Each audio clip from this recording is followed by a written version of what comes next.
हरे कृष्णा। तो आज हम लोग फिर से आज संडे क्लास में हम लोग उपस्थित हुए हैं और भगवत गीता पे हम चर्चा कर रहे हैं। हमारा क्लास चल रहा है भगवत गीता के ऊपर में।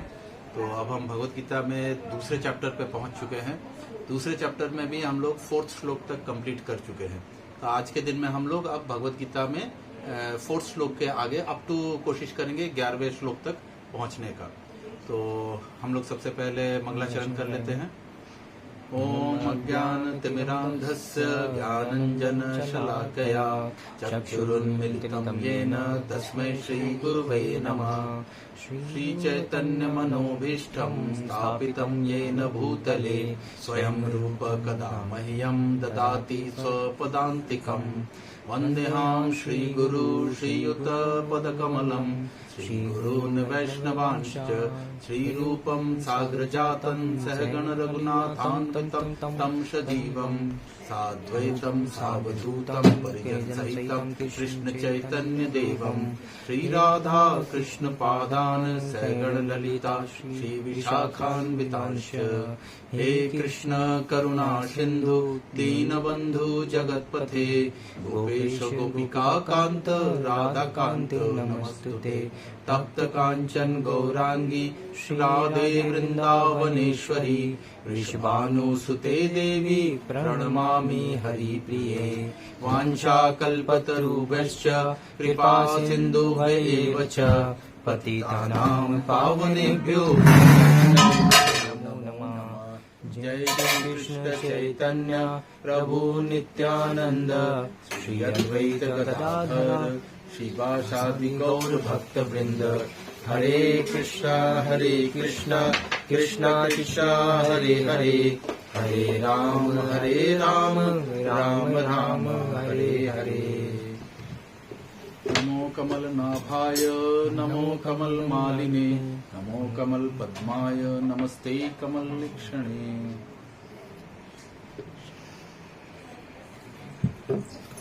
थैंक्स।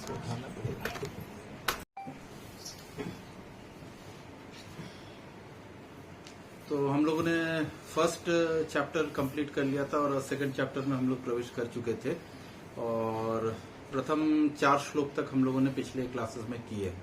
तो इसमें आखिरी श्लोक जो था उसमें अर्जुन उवाच था, जिसमें अर्जुन कह रहे थे कथं भीष्म अहम सांख्ये द्रोणं च मधुसूदन ईशु भी प्रतियोस्यामि पूजा अहं अरिसूदन। उसमें अर्जुन बेसिकली यही बोल रहे थे कि किस प्रकार से मैं भीष्म और द्रोण जैसे मेरे गुरुओं के ऊपर मैं बाण चलाऊंगा। तो इसमें समझने वाली बात है कि 4th श्लोक में श्रील प्रभुपाद यहाँ पे लिखते हैं कि शिष्टाचार का यह नियम है कि अपने गुरु से हमें वाक युद्ध भी नहीं करना है। अर्थात अगर जैसे कि अगर गुरु ने कुछ बोला कि आप ना यहाँ से ट्रेन से चले जाइए, तो हमें उनसे वाक युद्ध नहीं करना है। ये क्यों ट्रेन से जाएं, हम तो यहाँ से गाड़ी उठा के लेके चले जाते हैं। वृंदावन अगर हमें बोल दिया गया है कि भाई आप वृंदावन चले जाइए, यहाँ से ट्रेन पकड़ के चले जाइए, तो क्यों ट्रेन से जाएं, हम तो गाड़ी उठा के लेके जाते हैं, हमारे पास गाड़ी है, तो हमारे पास ये है वो है। तो ये जो वाक युद्ध है ये भी गुरु से नहीं करना है। गुरु ने एक बार जो बात बोल दी उसको मतलब जिसको बोलते पत्थर की लकीर मान के चलना होता है। तो उस प्रकार से तो अर्जुन यहाँ पे बोल रहे हैं कि जिस गुरु के साथ वाक युद्ध भी शिष्टाचार के विरुद्ध है, ऐसे गुरु के ऊपर में आप मुझे युद्ध करने बोल रहे हैं, ऐसे गुरु से युद्ध करने बोल रहे हैं और गुरु को मारने भी बोल रहे हैं। उनसे युद्ध करो और उनसे लड़ो। तो जिनसे वाक युद्ध तक अलाउड नहीं है उनके ऊपर में आप बोल रहे हैं बाण चलाओ, तलवार चलाओ, तीर चलाओ। तो ये मतलब कहाँ का क्या थ्योरी आप बता रहे हो। तो अर्जुन इस तरह से अभी दिखा रहे हैं कि अर्जुन पूरी तरह से एकदम जिसको बोलते हैं टूट चुके हैं और पूरी तरह से कंफ्यूज्ड है कि करना क्या है। वैसे अगर देखा जाए तो अर्जुन की जो स्थिति है ना, इतनी बुरी स्थिति किसी की नहीं होती है, किसी की नहीं है। जरा एक बार हम इमेजिन करें कि अर्जुन नहीं है, हम खुद हैं। आप सब अपने आप को इमेजिन कीजिए कि आप सामने हैं, अर्जुन के हाथ में तीर बाण था, आपके हाथ में AK-47 है। आज के जमाने के हिसाब से आपके हाथ में बंदूक है और आपके सामने खड़े कौन है? आप ही के दादाजी खड़े हैं जिनके गोद में आप खेले हो, जिन्होंने आपको प्यार से बड़ा किया है। जिनसे आपने सब कुछ सीखा है, आपके गुरु वो भी खड़े हैं, और हम यहां से भगवान बोल क्या रहे, मारो इनको। कितनी बड़ी दुविधा है। साधारण मनुष्य की क्या दुविधा होती है, हम लोगों की दुविधा क्या होती है, भाई अच्छी नौकरी नहीं लग रही है, भाई शादी नहीं हो रही है, भाई कुछ और प्रॉब्लम है, घर नहीं बन रहा है, ईएमआई का प्रॉब्लम है। ये सब जितनी भी प्रॉब्लम्स है, जरा अगर हम सोच के देखें कि ये सारे प्रॉब्लम्स अर्जुन के प्रॉब्लम से बहुत नीचे का प्रॉब्लम है। इतनी भयंकर प्रॉब्लम कभी किसी के लाइफ में नहीं आती है। जो स्थिति अर्जुन की थी, वो स्थिति जरा इमेजिन कीजिए, हमारी जिंदगी में कभी ये स्थिति आती नहीं है कि मतलब ऐसे एक गुरु है, सारे अपने ही रिलेटिव है, सभी अपने, चलो मान लिया। मेन प्रॉब्लम किससे था, मेन प्रॉब्लम था दुर्योधन से।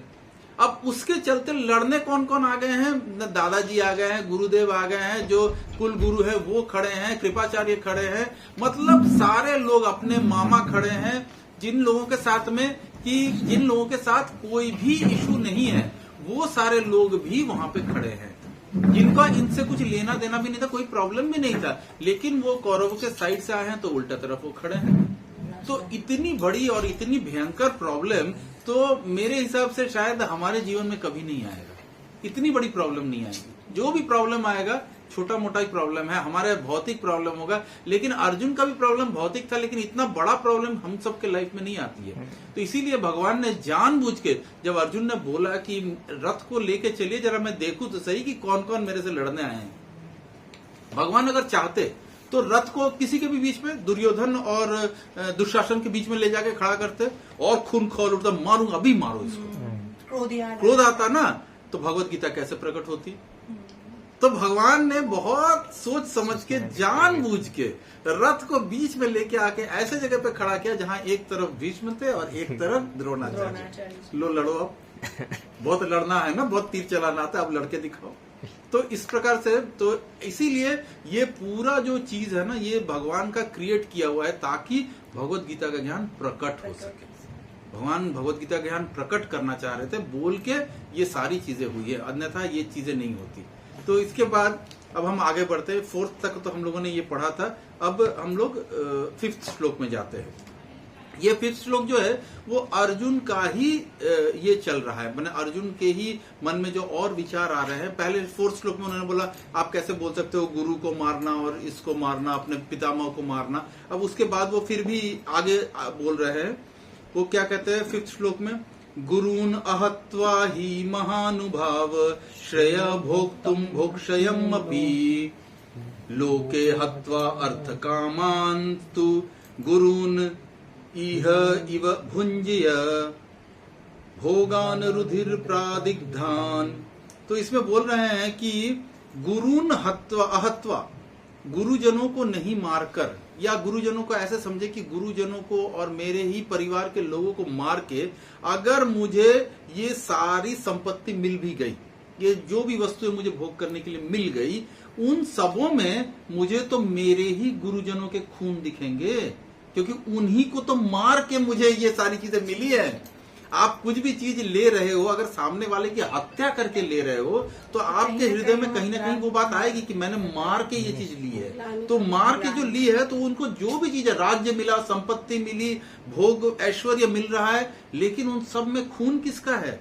अपने ही परिवार के जो लोगों का है, सारे अपने ही लोगों का खून है। भले कितना भी गुस्सा हो, भले उसके साथ आज नहीं तो कल, देखिए क्रोध भी धीरे धीरे ना समाप्त हो जाता है जब आदमी वृद्ध हो जाता है। शुरू में हो गया भाई भाई में लड़ाई हो गया, भाई भाई में लड़ाई हो गया, प्रॉपर्टी लेके डिस्प्यूट हो गया, कुछ भी हो गया, किसी भी बात को लेकर, पैसे को लेकर डिस्प्यूट हो गया। लेकिन धीरे धीरे जब उम्र होगी ना, तब दोनों ही भूल जाएंगे, बोले चलो छोड़ो यार, अपना ही भाई था ना, चलो ले लिया तो ले लिया।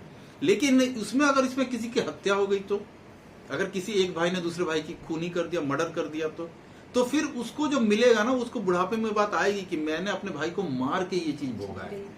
क्योंकि ये नॉर्मल नहीं है ना, किसी को अपने ही परिजनों को मार के राज्य को भोगना।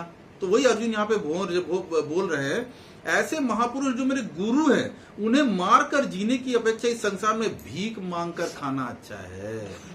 अब देखिए अर्जुन का भाव देखिए यहाँ पे कि अर्जुन क्या बोल रहे हैं कि एक जो परफेक्ट वैष्णव है, ये उसका फॉर्म है अर्जुन का। कि भले ही वे सांसारिक लाभ के इच्छुक किंतु हैं तो गुरुजन ही। यदि उनका वध होता है तो हमारे द्वारा भोग्य वस्तु उनके रक्त से सनी होगी। तो इसमें ये बताते हैं कि जो अर्जुन है उनमें ये जो गुण है ना, ये वैष्णव का क्वालिटी है, ये एक वैष्णव का गुण है कि वो अपने परिजनों या अपने स्वजनों को भी, मतलब अपने हित की रक्षा के लिए भी उसके ऊपर हथियार नहीं उठाना चाह रहा है अर्जुन, और उसके ऊपर में वो बेसिकली युद्ध नहीं करना चाह रहा है या मारना नहीं चाह रहा है। तो इसके बाद वो 6 श्लोक में बोल रहे हैं, हम यह भी नहीं जानते कि हमारे लिए क्या श्रेष्ठ है, उनको जीतना या उनके द्वारा जीते जाना। यदि हम धृतराष्ट्र के पुत्रों का वध कर देते हैं तो हमें जीवित रहने की आवश्यकता नहीं है, फिर भी वे युद्ध भूमि में हमारे समक्ष खड़े हैं। तो इसमें अर्जुन ये बोलते हैं कि मतलब हम जीतेंगे या हारेंगे इसका भी कोई गारंटी नहीं है। युद्ध तो कर लेते हैं लेकिन हम जीतेंगे या हारेंगे इसकी क्या गारंटी है? कोई गारंटी नहीं है। चलो एक सेकंड के लिए मान लेते हैं हम जीत ही जाते हैं, तो भी धृतराष्ट्र के पुत्रों को वध करके जीत रहे हैं, उनको मार के ही तो जीत रहे हैं, उनको हरा के। तो जो मारने के बाद आप कोई भी चीज अगर आप भोग करोगे भी तो दिखाओगे किसको? किसको दिखाओगे कि भाई देखो मैंने ये जीता है? क्योंकि दिखाने वाले सारे तो मर चुके हैं। तुम्हारे खिलाफ जितने लोगों को आनंद किस चीज में आता है कि अगर किसी के साथ मेरी दुश्मनी है तो तुमको दिखा के मैं कुछ करूं तब ना मजा है, मेरा ईगो तो तब सेटिस्फाई होगा ना। अचीवमेंट दिखाएं किसको कि भाई ये देखो मैंने किया, क्योंकि जो बच जाएंगे या जो बचेंगे वो तो मेरी साइड वाले थे, वो तो मेरे साइड से ही लड़े, तो उनको क्या दिखाना? उनको तो मालूम ही था कि भाई ये जीतेंगे तो ये भोग होगा, ये मिलेगा हमें। लेकिन यहाँ पे जो अपोजिशन पार्टी है उसमें तो सारे अपने रिलेटिव्स लोग हैं, किसको कौन से रिलेटिव को क्या दिखाएंगे? सारे के सारे रिलेटिव बोलेंगे कि भाई जो देखने वाले थे वो तो सब मर चुके हैं, जितने भी थे वो मर चुके हैं, बचे कौन रहेंगे? धृतराष्ट्र जो देख सकते नहीं है, जो गांधारी है वो देख सकती नहीं है, तो बचे तो यही है ना। तो दिखाएं किसको इस चीज को? तो इसलिए भी वो बोल रहे थे कि इनके जितने भी लोग हमारे समक्ष युद्ध के लिए खड़े हैं उनको बेसिकली हमारा कोई मतलब नहीं बनता है इनसे युद्ध करने का। तो यहाँ पे भी देखिए प्रभुपाद लिख रहे हैं, यदि उनकी विजय हो भी जाए, यानी क्योंकि उसका पक्ष न्याय पर है, तो भी यदि धृतराष्ट्र के पुत्र मरते हैं तो उनके बिना रह पाना अत्यंत कठिन हो जाएगा। मतलब यहाँ पे भी अर्जुन बोल रहे हैं कि धृतराष्ट्र के पुत्र मर भी गए तो उनके बिना भी रहना कठिन हो जाएगा ये।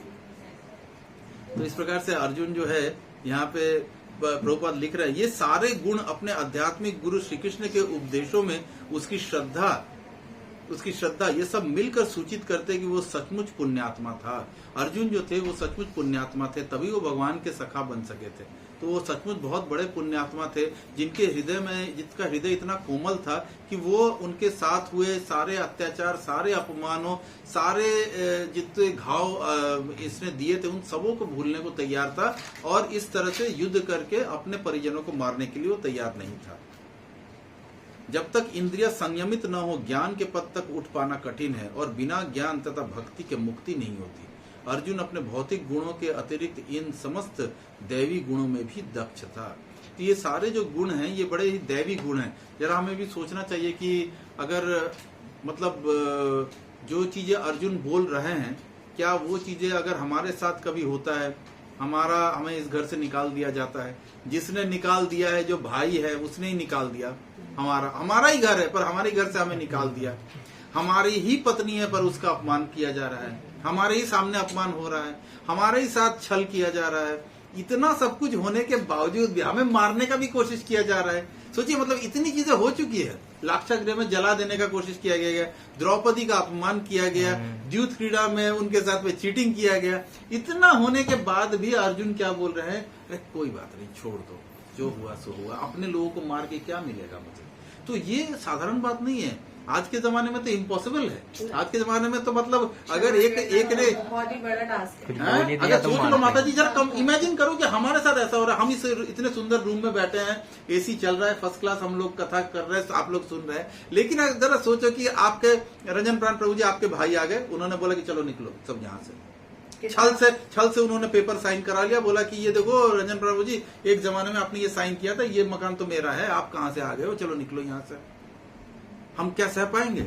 हम तो अपने चारों तरफ अपने जितने कॉन्टैक्ट है सबको फोन मिला देंगे तुरंत कि भाई चलो कुछ करना है इसको तो हाँ एकदम पूरा लीगल हो, पुलिस हो, पॉलिटिकल हो, सब जोर लगा देंगे हम। तो इसमें यही चीज बताया गया है कि अर्जुन जो थे वो किस प्रकार से पुण्यात्मा थे। यहाँ पे श्रील प्रभुपाद ने उसका एक्सप्लेनेशन बहुत सुंदर दिया है। अब जो श्लोक आ रहा है दैट इज 7th श्लोक, तो हम सभी इसको नोट कर लेंगे।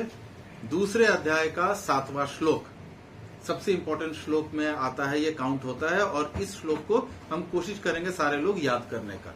दूसरा अध्याय 7वां श्लोक, क्योंकि ये श्लोक जो है बहुत ही महत्वपूर्ण श्लोक है। भगवत गीता डब्बे में सारे पैक है,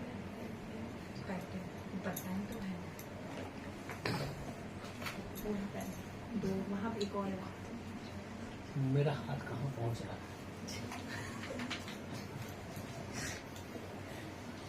तो अभी तक में हम लोग जितने भी श्लोक पढ़ रहे थे वो अनुष्टुप छंद में था, लेकिन ये श्लोक जो है ये श्लोक को इंद्रव्रजा छंद में गाया जाता है। तो इंद्रव्रजा छंद में क्या होता है कि 11 अक्षर होते हैं एक एक लाइन में, 11 अक्षर होते हैं, और ये 44 अक्षरों का ये श्लोक बनता है। तो इसका थोड़ा सुर भी अलग होता है। तो हम लोग कोशिश करेंगे इंद्रव्रजा स्वर में गाने का। तो इस इंद्रव्रजा जो स्टाइल है उसमें बोलने का, और ये बहुत सुंदर हमारे शिक्षा गुरु प्रशांत मुकुंद प्रभु जी भी बड़ा सुंदर इस श्लोक को गाते हैं। हम कोशिश करेंगे वो जैसे गाते हैं वैसे ही हम भी गाने का प्रयत्न करेंगे। कार्पण्य दोषो अपहृत स्वभाव पृच्छामि त्वं धर्म सम्मूढ़ चेता यच्छ्रेयस्यन्नित निश्चितं ब्रूहि तन्मे शिष्यस्तेऽहं शाधि मां त्वं प्रपन्नम्। तो यहाँ पे ये श्लोक बहुत ही इम्पोर्टेंट श्लोक है, क्योंकि इसमें बहुत समझने की, ये प्रभुपाद ने भी इस श्लोक का बड़ा लंबा तात्पर्य दिया है। पूरा मतलब अगर आप देखो तो करीब 1.5 पेज का ये तात्पर्य है। 2.7 7वां श्लोक दूसरा अध्याय। तो इसमें पहला ही शब्द आता है कार्पण्य दोष। कार्पण्य दोष, ये जो कार्पण्य दोष है इसको हम थोड़ा सा समझने का कोशिश करेंगे। कार्पण्य शब्द का अर्थ होता है कृपणता। कृपण हम लोग किसको बोलते हैं? किसी के पास है कुछ वो देना नहीं चाहता। मतलब जनरली हम लोग कृपण बोला जाता है कि किसी के पास पैसा है तो नहीं देना चाहिए, लेकिन सिर्फ पैसा नहीं, कुछ भी है। जैसे किसी के पास में अचानक मुझे जरूरत पड़ा कि एक बैग चाहिए, है बैग लेकिन दूंगा नहीं। हाँ, मेरा है, मैं खुद दूं, हाँ मैं नहीं दूंगा। तो ये कृपणता है, ये कृपणता है। तो यहाँ पे कृपणता कहाँ से आ रही है? यहाँ पे ये जो वर्ड यूज किया गया है कार्पण्य दोष, और इसको दोष बताया गया है कि ये एक प्रकार का एक फॉल्ट है, एक प्रॉब्लम है लोगों में। तो ये जो प्रॉब्लम है वो अर्जुन बोल रहा है कार्पण्य दोषो अपहृत स्वभाव। तो इसमें कार्पण्य दोष अर्जुन में कैसे आ गया ना, इसका ऐसे विश्लेषण किया है प्रशांत मुकुंद प्रभु जी बताते हैं कि जो हमारा जो ये मनुष्य जीवन मिला है, जो मनुष्य जीवन मिला है उसको अगर हम लोग बचा के रख रहे हैं भोग के लिए, और भगवान में उसके प्रति भगवान की जो सेवा है उसमें नहीं लगा रहे हैं, तो ये कार्पण्य दोष, हम कृपण है, ये कृपणता है, कंजूस।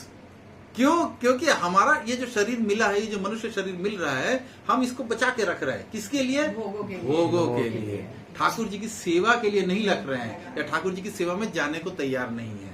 तो ये कार्पण्य एक दोष है। ये तो अर्जुन बोल रहे हैं ये कार्पण्य की दोष जो है, और उपहृत अपहृत मतलब ग्रस्त, मतलब जिसको हो जाता है ये चीज, तो उसके लिए वो बोल रहे हैं पृच्छामि त्वं धर्म सम्मूढ़ चेता। धर्म सम्मूढ़ चेता मतलब कि धर्म क्या है, जो एक्चुअली करना क्या। धर्म का मतलब होता है कि क्या प्रॉपर चीज है करने के लिए, वो चीज सम्मूढ़ चेता मतलब मैं इसका पूरी मोहग्रस्त हो गया हूं, मुझे कुछ समझ में नहीं आ रहा है करना क्या है।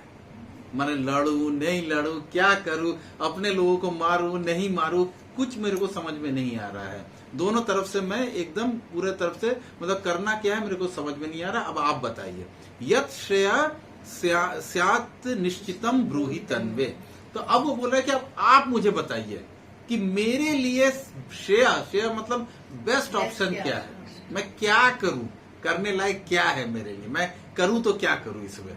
तो आप मुझे बताइए। लेकिन उसके बाद वाला लाइन सबसे इंपॉर्टेंट है, जिसमें बोलते हैं शिष्यस्ते हम शादिमाम त्वम प्रपन्नम, मैं आपका शिष्य बनता हूं और त्वम प्रपन्नम, प्रपन्नम शब्द का अर्थ होता है शरणागति। जब तक शरणागति नहीं होगी तब तक आप कोई शिक्षा ले नहीं सकते हो।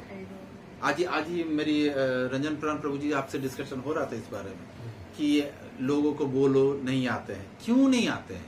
ये नहीं आते इसीलिए ये त्वम प्रपन्नम, ये प्रपन्नम नहीं हुआ है। और जब तक ये सरेंडर नहीं करना चाहते, जब तक ये प्रपन्नम नहीं होगा तब तक कभी भी सीरियसनेस नहीं हो सकता। आप अभी ये क्लास समाप्त होगा, फिर हमें सबको पता है इसके बाद प्रशांत भूषण प्रभु जी का आश्रय क्लास है, तो हम इस क्लास को जल्दी समाप्त करके उधर हमें जाना है। क्यों? आज संडे का दिन है। क्यों माता जी आ गई हैं संडे के दिन में? क्यों आ गई? घर में भी तो आज संडे का दिन है, छुट्टी का दिन है, बच्चे शायद ट्यूशन नहीं गए होंगे, घर पे होंगे, आराम से घर पे बैठो, क्या जरूरत है इतना ही? ये प्रपन्नम ही है जो कि खींच के लाता है। प्रभु जी आज जो दिन था ना, आज का दिन, हाँ, मेरी डेली जो है 900 रुपए मतलब आते हैं, सैलरी बनता है। आज के दिन 2000 बनता है संडे के दिन। तो मैंने बहुत विचार किया कि जो कि वो आज के दिन जाना भी था, तो मैंने दिमाग मेरा बहुत लग रहा था कि मैं किधर जाऊं। और आज का दिन था कि आज भक्ति का इकट्ठा करना था काफी मात्रा में। तो सुबह से ही ये सिस्टम था कि सुबह मंगल आरती करना है, फिर ये मृदंगा क्लास देखना है, फिर आपकी क्लास, फिर टेम्पल में, फिर शाम को फिर मंदिर निकल जाया जाएगा। तो मुझे लगा ये करोड़ों का है, वो तो 1000 ही का है। बिल्कुल बिल्कुल सही कहा प्रभु जी, क्योंकि ये जो आज का जो भी हम समय बिताते हैं, चाहे मैं बोलूं चाहे आप सुनो, ये जो भी है ये दोनों में, इसमें कोई बड़ा छोटा नहीं है। आपको ये बात पता होनी चाहिए कि ये नहीं है कि मैं यहाँ पे बैठा हूं तो मैं बड़ा हो गया हूँ, आप नीचे सुन रहे हो तो आप बड़े नहीं हो। नहीं, जो बोल रहा है और जो सुन रहा है वो दोनों ही शुद्ध हो रहे हैं। क्यों? क्योंकि हम भगवत गीता पे चर्चा कर रहे हैं, ठाकुर जी की वाणी है, भगवान के द्वारा गाया हुआ गीत पे चर्चा कर रहे हैं। तो ये भगवान के द्वारा गाया हुआ गीत पे जो चर्चा करेंगे, चाहे कोई बोले चाहे कोई सुने, सारे लोग इक्वली पवित्र होते हैं, सबका हृदय पवित्र होता है इसमें। तो इसीलिए इसमें जो ये प्रपन्नम शब्द आ रहा है, ये बहुत ही इंपॉर्टेंट शब्द है। शिष्य बोल रहे हैं, मैंने क्या बोल रहे हैं? मैं आपका शिष्य बनता हूं। अब तक क्या थे? मित्र। शिष्य नहीं थे, मित्र थे। तो अब तक मित्र थे, और अब इसके बाद भगवान भी ज्ञान देना शुरू करेंगे। तो यहां से हमें एक और एग्जाम्पल भी मिलता है, ज्ञान उसी को देना चाहिए जो कि सुनने को तैयार हो। लेना चाहता हूँ। हाँ, बहुत लोगों से आप जाके भगवत गीता में, अरे छोड़िए भगवत गीता, ये सब ऐसी लिखी हुई बात, आप हमें तुरंत चुप हो जाना चाहिए। अच्छा ठीक है भाई, आप इसका मतलब उसमें ना प्रपन्नम है, ना कुछ उसमें ये बनने का उसका सरेंडरेंस है, ना कुछ उसमें जिज्ञासा है, कुछ भी नहीं है उसमें। तो वो सिर्फ बहस करने आता है कि भाई आपका अंडरस्टैंडिंग ये है, आपके प्रभुपाद ने तो ऐसे लिख दिया है। हाँ भाई ठीक है भाई, तुमको समझ में नहीं आएगा, हमें ये समझ लेना चाहिए अभी बहुत जिंदगी चाहिए तुमको, बहुत बार जन्म लोगे मरोगे, तब प्रभुपाद समझ में आएंगे, नहीं तो समझ में नहीं आएंगे आपको। तो इस प्रकार से प्रपन्नम शब्द बहुत इंपॉर्टेंट है यहाँ पे। शादिमाम त्वम, क्या अर्थ बताया गया प्रपन्नम? शरणागति होगी और कोई शिष्य बन रहा है। अर्जुन अब यहाँ पे शिष्य बन रहा है। अब भगवान सचमुच में इसका ये देंगे। क्यों? क्योंकि हमने क्या पढ़ा था, दूसरे अध्याय का 1 से लेके 11 तक में अर्जुन विषाद योग है, डिप्रेशन है अर्जुन को। आज के दिन में सभी बड़ा ये कॉमन है, डिप्रेशन। इन उस जमाने में भी डिप्रेशन था। तो ये सारा डिप्रेशन है, ये पूरा डिप्रेशन चल रहा है, अर्जुन का विषाद चल रहा है। इसके बाद भगवान बोलना शुरू करेंगे, भगवान बोलेंगे इस डिप्रेशन की दवाई देंगे। अब भगवान दवाई कहां से शुरू होगी? 11 से लेके 31 नंबर श्लोक। ये जो होगा इसको बोला जाता है भगवत गीता का सांख्य योग। सांख्य के द्वारा भगवान बताएंगे कि तुम्हारा जो डिप्रेशन है, तुम्हारा जो दुख है, वो यूजलेस है, बेसलेस है, उसका कोई मतलब नहीं बनता है। तो इसमें अभी भगवान एक बहुत बड़ा जिसको बोलते हैं पिक्चर दिखाएंगे अर्जुन को, जिसमें आत्मा का ज्ञान देंगे, बहुत कुछ देंगे भगवान, कि आपको पता चलेगा कि तुम्हारा जो दुख चल रहा है ना, ये सिर्फ शारीरिक संबंधों का दुख है, इससे ऊपर उठाएंगे भगवान कि शरीर से ऊपर उठो, शरीर के बाहर सोचो अब तुम। तो वो सारी चीजें, इसके बाद सांख्य योग शुरू होगा जिसमें भगवान बोलना शुरू करेंगे। तो भगवान भी यहाँ पे एग्जाम्पल में दिखा रहे हैं कि देखो, अगर कोई शरणागत है, प्रपन्नम है, शिष्य बनने को तैयार है, तभी उसको ज्ञान देना फायदेमंद है, नहीं तो वो केवल और केवल आपसे लड़ाई झगड़ा ही करेगा। तो इसमें चाणक्य पंडित का भी एक बहुत सुंदर ये आता है, इसमें बोलते हैं केवलम विषवर्धनम, भूल रहा हूँ उसका जो पूरा श्लोक प्रशांत मुकुल प्रभु जी बोलते रहते हैं। ये उसमें होता ये है कि जो आदमी आपके प्रपन्न नहीं है, तो वो उसको अगर आप ज्ञान देने जाएंगे तो वो और गुस्सा होगा, और वो वैसा ही है जैसे कि सांप को अगर आप दूध पिलाओगे तो उसे केवल विष का ही वर्धन होता है, उसका दूध का फायदा नहीं होता है, उसे सिर्फ विष बढ़ता है। प्रभु जी, हमें जैसे एज ए प्रीचर को कैसे पता चलेगा कि वो प्रपन्नम है या जो प्रपन्नम होगा ना प्रभु जी, उसके आचरण से आपको पता चलेगा और उसके अप्रोच से आपको पता चलेगा। एक आदमी आएगा जो कि आपसे चैलेंज करके आपको गलत प्रूफ करने के लिए आता है, बहस करने ही आएगा वो। अच्छा, आपने आपके प्रभुपाद की भगवत गीता में ऐसे लिखा है, लेकिन हमने तो गीता प्रेस के भगवत गीता में ऐसे पढ़ा है, ये आप कैसे प्रूफ करोगे, कैसे ठीक होगा? ये लड़ने आ रहा है। ये इसको आप कितना भी प्रभुपाद का फिलोसॉफी समझा दो, ये नहीं समझने वाला है। ये एक के बाद एक के बाद एक के बाद एक के बाद एक के बाद आपके बाद आपसे बहस करे, तर्क वितर्क में जाएगा। ये तर्को अप्रतिष्ठम, तर्क से आप प्रतिष्ठा नहीं कर सकते हो भगवान की, तो तर्क से आप भगवान को स्थापित नहीं किया जा सकता है। तो इस प्रकार से जो शरणागत होगा वो आके आपसे पूछेगा कैसे कि प्रभु जी, मैंने ना यहाँ पे ऐसे पढ़ा था, तो मैं देख रहा हूँ प्रभु जी कि यहाँ पे जो Bhagavad Gita as it is है, इसमें ऐसा लिखा हुआ है प्रभु जी, इसका कैसे सामंजस्य बैठा है, ये कैसे समझे प्रभु जी, इसको समझ रहे प्रभु जी? दोनों पूछने के स्टाइल में ही डिफरेंस है। जो प्रपन्नम होगा वो अपनी जिज्ञासा या अपना कंफ्यूजन दूर करने आपके पास आ रहा है, जो प्रपन्नम नहीं है वो आपसे लड़ने आ रहा है, वो आपसे सिर्फ बहस करने आ रहा है और दिखाने आ रहा है कि तुमने भगवत गीता पढ़ी है तो क्या हुआ, मैंने भी तो पढ़ी है भगवत गीता, मेरी भगवत गीता में ऐसे है, ये है ये चीज। तो ये डिफरेंस आपको समझ में आएगा प्रभु जी। हाँ, अगर जो सामने वाला किस फेस में आपके पास आ रहा है वो आपको समझ में आएगा प्रभु जी कि वो क्या चाहता है सामने वाला। वो लड़ने के लिए आ रहा है आपसे, या आपको तर्क करके हराने के लिए आ रहा है, या कि उसमें सचमुच में किसी चीज का डाउट है। क्या करना चाहिए? जो जिसमें सचमुच डाउट है प्रभु जी, अगर किसी को सचमुच में समझ में नहीं आ रहा है तो उसे कोशिश करना चाहिए हमें समझाने का। हम हमारे श्रील प्रभुपाद के भगवत गीता के बेसिस पे ही उसको समझाने का प्रयास करेंगे। दूसरा, जो आदमी आपसे सिर्फ तर्क वितर्क करने के लिए आ रहा है, उससे एक बार में तो आपको एक्सप्लेन कर देना चाहिए कि देखो ये चीज ऐसे है और इसको ऐसे समझना है। भले आपने कहीं से भी भगवत गीता उठा के ले लिए, आपने खुद ही लिख डाली भगवत गीता, लेकिन आपने टीका खुद ही लिख दिया। आजकल बहुत लोग होते हैं खुद ही भगवत गीता पे टीका लिख लेते हैं, बोलते हैं ये हमारी टीका है।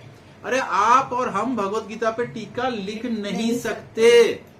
क्यों? क्योंकि हमारी ना तो योग्यता है ना तो हमारा वो अनुभव है। यहाँ पे श्रील प्रभुपाद ने एक एक वर्ड जो लिखा है, श्रील प्रभुपाद बोलते हैं कि उनकी लिखी भगवत गीता, उनका लिखा भागवत वो खुद पढ़ते हैं, ये बोल के कि भाई जो लिखवाते वो तो कृष्ण लिखवाते हैं, मैं भी तो देखूं कृष्ण ने लिखवाया क्या, लिखा क्या मैं। यानी कि जब वो लिख रहे हैं तब उनको भी ध्यान नहीं है कि वो क्या लिख रहे हैं।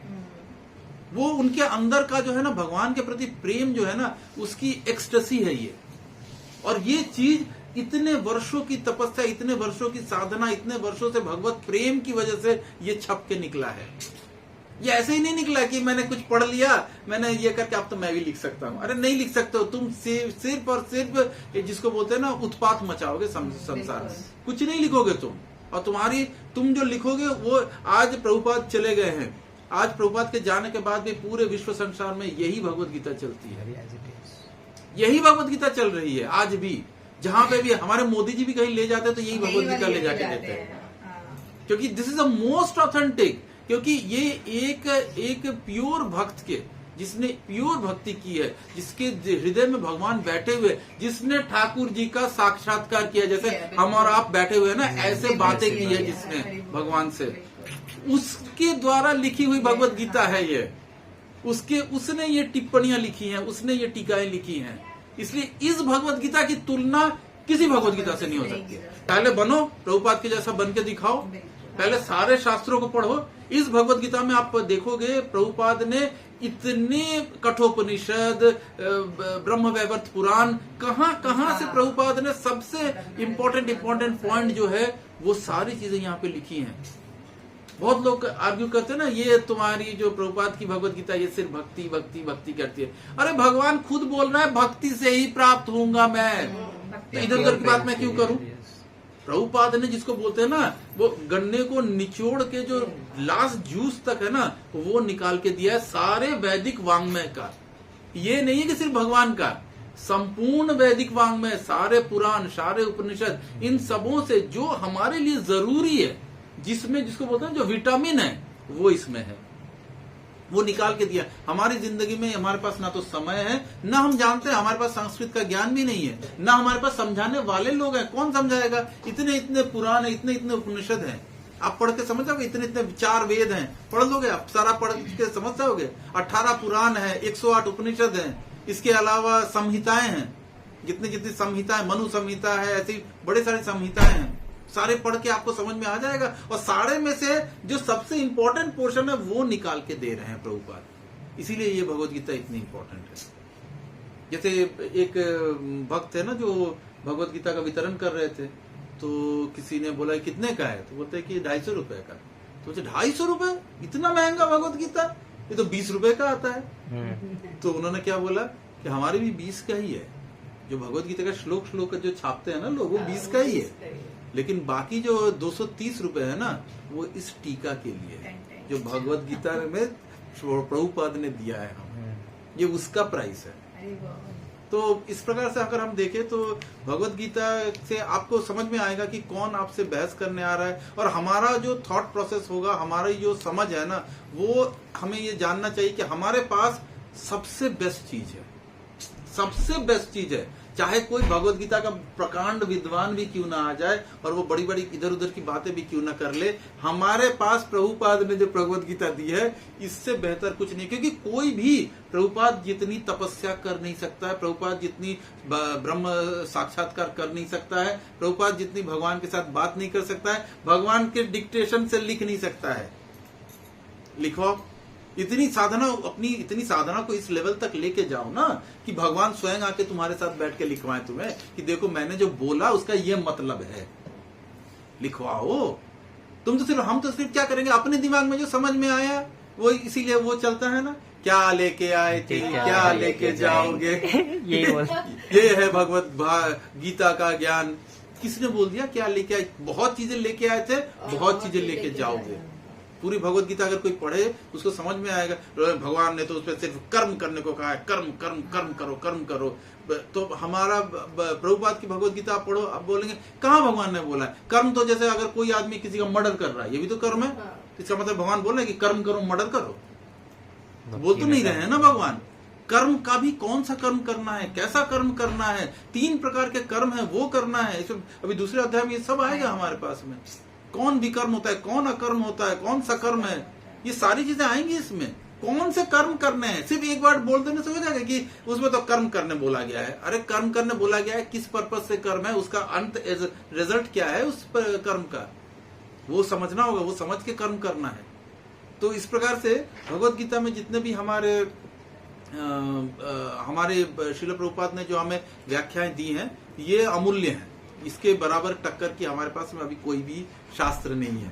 तो इसीलिए श्रील प्रभुपाद भी यही बोलते थे, आप सिर्फ हमारी में जो पुस्तक है उतनी पढ़ लो, बहुत है, इनफ, सफिशिएंट। कुछ भी और इधर उधर का पढ़ने की जरूरत नहीं है, इतना पढ़ लोगे, समझ लोगे, भक्ति कर लोगे। इसके अलावा और किसी चीज के, प्रभुपाद बोलते थे ना ये तो बम है, दे दो किसी को भगवत गीता, किसी के यहाँ पे रखी रहेगी, पढ़ेगा नहीं, कभी ना कभी तो ये फूटेगा। कोई जो पढ़ेगा उससे फूटेगा, उसके हृदय में भगवान की भक्ति फूटेगी। फिर तो हम लोग आगे बढ़ते हैं इसमें। तो कार्पण्य दोष के बारे में भी यहाँ पे प्रभुपाद लिख रहे हैं, कृपण को दुर्बलता, कार्पण्य दोष के कारण वो अपना कर्तव्य नहीं निभा पा रहा। अर्जुन का कर्तव्य क्या था? युद्ध करना। क्यों? क्योंकि वो क्षत्रिय था। तो यहाँ पे प्रभुपाद बोल रहे हैं कि क्षत्रिय वर्ड का भी प्रभुपाद ने पिछले श्लोकों में बहुत सुंदर एक्सप्लेनेशन दिया है छत का मतलब होता है हानि, नुकसान, लगना, चोट। बेसिकली छत का मतलब है चोट। और त्रिय मतलब होता है कि जो इससे त्रायता है, मतलब जो इससे बचाता है, यानी कि चोट लगने से जो बचाता है वो क्षत्रिय है। तो इसलिए प्रभुपाद बोलते हैं कि अर्जुन का ये कर्तव्य था कि वो युद्ध करे। इसका मतलब ये नहीं कि जैसे आजकल खूब चलता है शास्त्र छोड़ दो शस्त्र उठा लो, हाँ आजकल खूब चलता है। अरे नहीं, शस्त्र किसको उठाना है? शस्त्र उठाएगा सिर्फ क्षत्रिय। ब्राह्मण है, अगर कोई मान लेते कोई ब्राह्मण है जो कि पढ़ता पढ़ाता है या यज्ञ करता कराता है, दान लेता देता है, ये सारे कर्म जो कर रहे हैं, उनका काम नहीं है कि शस्त्र उठा के लड़ने पहुंच जाओ तुम। नहीं, उनके लिए नहीं है ये चीजें। शस्त्र उठाना किसका काम है? जो क्षत्रिय है वो है। आज के दिन में क्षत्रिय धर्म कौन निभाएंगे? पुलिस निभाएगी, हमारे जो फोर्सेस हैं वो निभाएंगे। ये इन लोगों का काम है क्षत्रिय। क्योंकि अगर आप और मैं ये बंदूक उठा के लड़ने पहुंच जाते हैं तो इससे केवल और केवल अपराध होगा, कुछ नहीं होगा, केवल अपराध होगा। लेकिन क्षत्रिय अगर मारेगा तो नहीं, क्षत्रिय मारेगा तो अपराध नहीं है। क्यों? क्योंकि उसका वो कर्तव्य है, उसको वो उसके लिए ही उसका जीवन है। तो इस प्रकार से यहाँ पे भगवान बोल रहे हैं कि अर्जुन जो था वो प्रभुपाद यहाँ पे लिख रहे हैं कि कारण वो अपना कर्तव्य नहीं निभा पा रहा था, दुर्बलता, कार्पण्य दोष के कारण। अपना कार्पण्य दोष यहाँ पे आ गया कि उसकी कृपणता क्या थी कि वो था तो क्षत्रिय, लेकिन उसके बावजूद भी वो अपना क्षत्रिय धर्म नहीं निभाना चाह रहा था। है तो हमारे पास है, क्षत्रियता का गुण है अर्जुन में, लेकिन यूज नहीं करना चाहता हूँ। ये कृपणता में आ गया, ये कार्पण्य हो गया। तो इस प्रकार से वो मित्रतापूर्ण बातें बंद करना चाहते हैं। अच्छा, वो कृष्ण का शिष्यत्व ग्रहण करता है, वो मित्रतापूर्ण बातें बंद करना चाहता है। इतने समय तक में अर्जुन जो थे वो कृष्ण को अपना दोस्त मान रहे थे, मित्र मान के चल रहे थे। अब जाके फाइनली अर्जुन बोलते हैं कि आपको मैं अपना गुरु मानता हूँ, मैं आपका शिष्य हो रहा हूँ। शिष्य होने का मतलब ही हो गया कि अब जो गुरु बोलेंगे वही मानेंगे, उसमें कोई बहस नहीं, क्योंकि गुरु के साथ में हमें वाक युद्ध भी नहीं करना होता है। तो इस प्रकार से ये श्लोक बहुत ही इम्पोर्टेंट श्लोक है। इसमें प्रभुपाद लिख रहे हैं, इसलिए कृष्ण भगवत गीता के ज्ञान के आदि गुरु हैं और अर्जुन गीता समझने वाला प्रथम शिष्य है। अर्जुन भगवत गीता को किस तरह समझता है ये गीता में वर्णित है। तो भी मूर्ख संसारी विद्वान बताते हैं कि किसी को मनुष्य रूप कृष्ण की नहीं बल्कि अजन्मा कृष्ण की शरण ग्रहण करनी चाहिए। कृष्ण के अंतर और बाह्य में कोई अंतर नहीं है। इस ज्ञान के बिना जो भगवत गीता को समझने का प्रयास करता है वो सबसे बड़ा मूर्ख है। इसमें काफी सारे लोग ना बोलते हैं कि जो कृष्ण जो हैं, भगवान जो हैं, वो कृष्ण के शरीर में घुस के ये बातें बोल रहे हैं। ये वाली बातें भी बड़ी बड़ी चलती है। ये मायावादियों का बहुत बड़ा ये एक फिलोसफी है कि भगवान जो है वो मतलब उनका तो कोई फॉर्म है नहीं, तो वो एक फॉर्म, कृष्ण का फॉर्म था बॉडी, उसके अंदर वो घुस गए थे, वहां से उन्होंने ये बात बोली है, ये सारी चीजें। तो इसका ही प्रभुपाद बोल रहे हैं कि ये इस तरह के लोग सबसे बड़े मूर्ख हैं। ऐसे लोग जो इस प्रकार की बातें करते हैं वो मूर्ख है। और उसमें ये कहा गया है कि भगवान के शरीर और भगवान में कोई अंतर नहीं है, हमारे जैसा नहीं है। जैसे कि हमारा ये शरीर और हमारा जो आत्मा है उन दोनों में अंतर है, लेकिन भगवान के शरीर और भगवान के आत्मा में कोई अंतर नहीं है। तो इसके बाद हम लोग 8 श्लोक में अब हम लोग जाते हैं।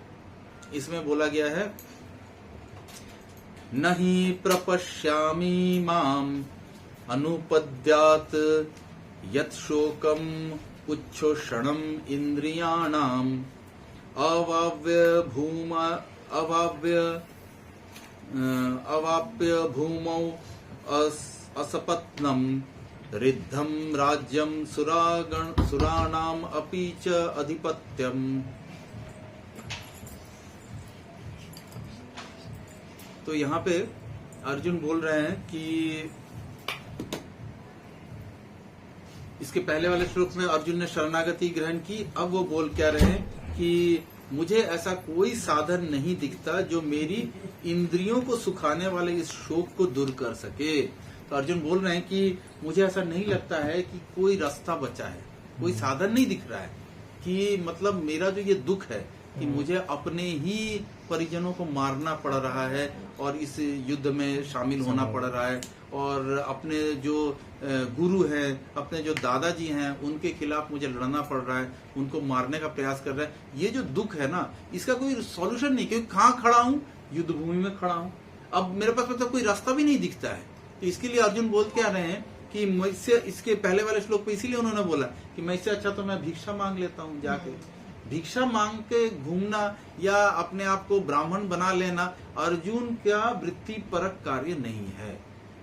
इसीलिए कहा जाता है कि इसमें आगे आएगा भगवत गीता में कि भगवान बोलते हैं कि जो हमारा वृत्ति परक कार्य है, हमें अगर वो हम अच्छे से नहीं भी कर सके तो भी वही करना चाहिए। अब फॉर एग्जाम्पल मान लेते हैं कि कोई ब्राह्मण बन गया है, अब उसका काम है पढ़ाना पढ़ना। अब वो ना अच्छे से पढ़ा पाता है ना खुद अच्छे से पढ़ पाता है, लेकिन फिर भी उसे करना यही है, क्योंकि ये उसकी वृत्ति परक कार्य है।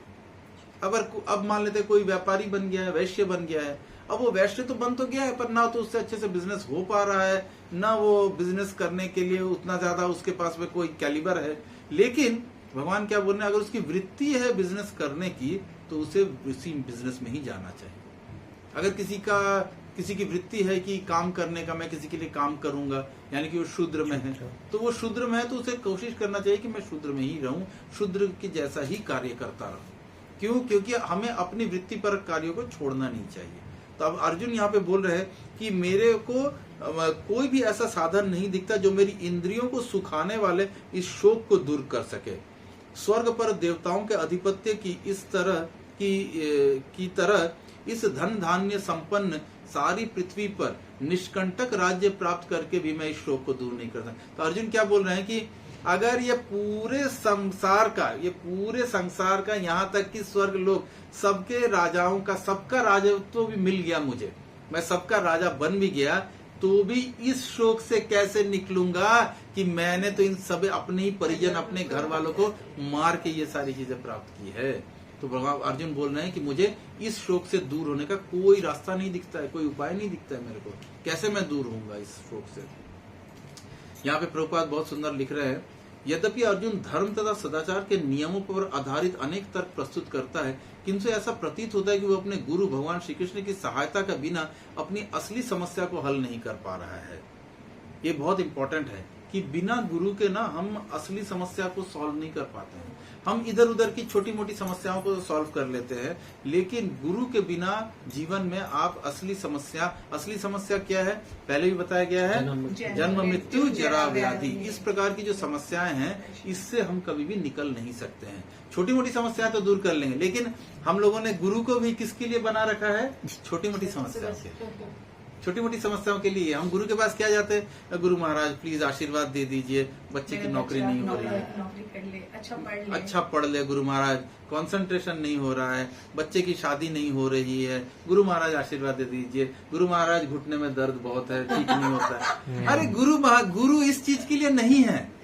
लेकिन आज के जमाने में ज्यादातर जितने भी लोग हैं वो गुरु को, हमारे इस्कॉन में भी लोग ऐसे ही गुरु को इस्तेमाल करते हैं।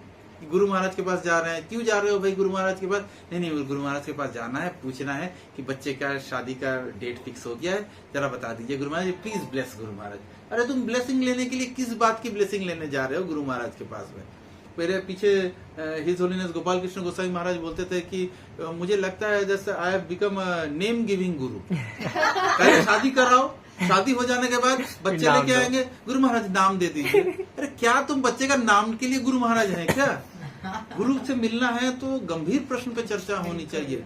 जब सनातन गोस्वामी चैतन्य महाप्रभु से मिले, क्या बोले, के आमी, कौन हूं मैं, क्यों ये 3 प्रकार के ताप मुझे सताते हैं, क्यों ये आदि दैविक, आदि भौतिक, आदि आत्मिक, ये ताप क्यों सताते हैं मुझे, क्यों मेरा जन्म हो गया है, मैं कैसे इस जन्म और मृत्यु के चक्र से बाहर निकलूं, ये सारी कैसे भक्ति करूं, मेरे से भक्ति हो नहीं रही है, मेरे को शास्त्र समझ में नहीं आ रहा, आप बताएं मैं कैसे करूं, मैं क्या क्या चीजें करूं, आप मेरे को step by step practical process बताइए कि मैं क्या क्या करूं ताकि मेरे की ये सारी चीजें समाप्त हो सके। और गुरु भी वही प्रसन्नता प्राप्त करते हैं जो सचमुच देखते हैं कि कोई अपनी जो मेन प्रॉब्लम्स है, जन्म मृत्यु जरा व्याधि, इसको रिजॉल्व करने के इसमें पथ पे आगे बढ़ रहा है, तब गुरु उसको भक्ति में ला सकते हैं। भक्ति में कैसे आगे बढ़े, ये सारे प्रश्न है गुरु के लिए।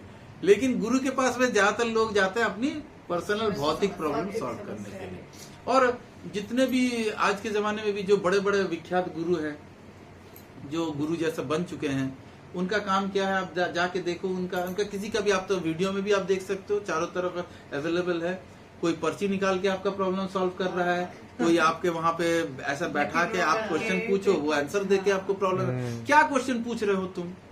हम क्वेश्चन पूछ क्या रहे? अब कोई गुरु में सोचो, एक तो गुरु महाराज इतने ज्यादा बिजी रहते थे, कोई गुरु महाराज के पास पहुंच गया, गुरु महाराज हमने सुना है एकादशी में टमाटर नहीं खाते हैं। ये कोई प्रश्न है क्या? कोई प्रश्न है क्या ये कि एकादशी में टमाटर खाए नहीं खाए? तो मैंने हम क्वेश्चन ही ऐसा, अरे मत खाओ ना, एक दिन एकादशी है, कुछ मत खाओ, छोड़ो ना, कंफ्यूजन दूर करो, मत खाओ कुछ, एक दिन नहीं खाओगे तो कोई मर जाएगा। पर ये प्रश्न लेके तुम गुरु महाराज के पास में हम जा रहे हैं और ये पूछ भी रहे हैं, गुरु महाराज टमाटर खाना चाहिए? अच्छा जीरा तो डाल सकते हैं गुरु महाराज, मंदिर में तो डालते हैं गुरु महाराज। अरे छोड़ो ना, मंदिर में क्या डालते हैं क्या नहीं डालते हैं। तुम्हें बोला गया है भक्ति करने के लिए एकादशी में, तो तुम भक्ति करो। तुम्हें बोला गया है कि खाने के लिए कि तुम ये खाओ नहीं खाओ। हमारा ज्यादा ध्यान है क्या खाएं क्या नहीं खाएं। एकादशी का मतलब मेजर पर्पस अब बन गया है कि भाई आज के दिन में क्या क्या चीजें खाया जा सकता है। अरे नहीं खाने वाला के लिए ही एकादशी है, नहीं खाना है, खाना है ये नहीं है, नहीं खाना है ये इम्पोर्टेंट है। जो है प्रसाद जो है क्यों नहीं खाना है? अब ये भी नहीं है कि हमने आज नहीं खाया तो भाई हम आप बड़े थक गए हैं भाई हम जाके सो जाते हैं, हम दिन भर सो रहे हैं। नहीं, ये नहीं है एकादशी का। एकादशी का मतलब हुआ कि भगवान के पास बैठना है। उपवास, उपवास का उप शब्द का मतलब है पास, वास का मतलब है रहना। किसके पास रहना? टीवी के पास नहीं रहना है। टीवी खोल दिया, मूवी देख रहे हैं दिन भर में, चलो अच्छी एकादशी हो गई। नहीं, ये नहीं है। उपवास का मतलब है कि ठाकुर जी के पास रहना है। उस दिन ज्यादा से ज्यादा जप, इसीलिए बोला जाता है जप ज्यादा कर लो, इसीलिए बोला जाता है कि कुछ श्रवण कर लो, इसीलिए बोला जाता है क्लास कर लो, कुछ भी कर लो, मतलब इसमें चले जाओ, कीर्तन कर लो, भक्तों से मिलो, भक्तों से मिलके आप डिस्कशन करो। ये सारी चीजें इसीलिए करी जाती है ताकि एकादशी में ज्यादा से ज्यादा हम भगवान की चर्चा करें, भगवान के विषय में बोले, भगवान के विषय में सुने। तो ये इसलिए एकादशी इम्पोर्टेंट है। तो हम लोगों ने अभी सारे चीजों का, जैसे गुरु के लिए भी हम लोगों ने सब कुछ चेंज करके रखा हुआ है। पूरी गुरु को भी भौतिक मटेरियल बना के रखा है कि हमारी ये प्रॉब्लम है, घुटने में दर्द है, हार्ट में प्रॉब्लम है, गुरु महाराज आप ये कर दो, वो कर दो, किसी ब्लेस कर दो। अरे क्या ब्लेस करेंगे, क्या करेंगे? क्योंकि ये भौतिक समस्याएं तो लगी ही रहेंगी। ये भौतिक समस्या कभी समाप्त नहीं होंगी, आप कितनी भी कोशिश कर लो, एक के बाद एक के बाद एक के बाद एक के बाद एक के बाद एक के बाद आएगी। आप कोई भी देवी देवता के पास चले जाओ, ये समस्याएं समाप्त नहीं होंगी। जैसे हमारे शिक्षा गुरु प्रशांत मुकुंद प्रभु जी बोलते हैं कि ये वैसा ही है जैसा कि हमारे लाइफ में कोई प्रॉब्लम है तो हमने क्या कर दिया, किसी ने हमें बोल दिया एक काम करो, वो शीतला माता का पूजा करो तो ये प्रॉब्लम सॉल्व हो जाएगा। तो प्रॉब्लम सॉल्व नहीं होता है शीतला माता की पूजा करने। किसी ने बोल दिया वैष्णो देवी घूम के आ जाओ, प्रॉब्लम सॉल्व हो जाएगा, चढ़ाई कर। तो सचमुच अब लोग बोलते कि देखो हम गए वहां पे, हमारा बच्चा नहीं हो रहा था, देखो बच्चा हो गया। लेकिन क्वेश्चन ये नहीं है कि वहां पे गए तो बच्चा हुआ, तुम्हारा बच्चा था ही लिखा हुआ, तुम वहां गए तो हो गया, वो बच्चा हुआ तो अलग है। लेकिन इसमें कुछ प्रॉब्लम रिजॉल्व नहीं होता है। क्यों? क्योंकि प्रभु जी, प्रशांत मुकुंद प्रभु जी बोलते हैं कि ये वैसा ही है जैसे कि आपके सर के ऊपर में एक बड़ा सा मठरी रखा हुआ है, लकड़ी का एक बड़ा बोझा रखा हुआ है, और आप बोल रहे कि सर में बहुत दर्द हो रहा है, अब इसको कोई उतार दे। अब हम किसी के पास गए, उन्होंने बोला अरे उतारना बड़ा आसान है, इसको ऐसे करो, इसको हाथ में रख लो, यहाँ पे कंधे पे रख लो। आपने बोला हाँ सचमुच कंधा भी तो है, तो हमने उठा के ऐसे कंधे में रख लिया। तो ये बोझा खत्म हुआ क्या? वो यही है, कुछ नहीं हुआ, वो यहाँ था, वो यहाँ आया, वो घूम रहा है, वो क्योंकि वो आप ही के कर्मों का रिजल्ट है। वो मोटरी घूम के आपके पास आएगी। आपने लगा कि आज हम चले गए किसी गुरु बाबा तांत्रिक के पास चले गए, हमारे घुटने का दर्द ठीक नहीं हो रहा था, अब ठीक हो गया। अरे ठीक नहीं हुआ, वो सिर्फ और सिर्फ कुछ काल के लिए आपके इसमें से सामने से हटा, लेकिन वो खत्म नहीं हुआ, वो घूम रहा है। आपको लगेगा कि देखो हम बोल सकते कि उन्होंने तो वो गए थे वहां पे बाबा जी के पास में, उन्होंने भभूति खिला दी, देखो वो ठीक हो गए, पूरा जीवन कुछ नहीं हुआ। चलो मान लिया पूरा जीवन नहीं हुआ, अगले जीवन में वो आएगा, जाएगा कहाँ? ये कर्म का इफेक्ट है, कार्मिक इफेक्ट खत्म नहीं होते हैं, वो घूम के आएगा। इस जन्म में तो आप पार्क पा गए, अगले जन्म में वो फिर घूम के आएगा, फिर आएगा वो आप उससे छुटकारा नहीं मिल सकता है।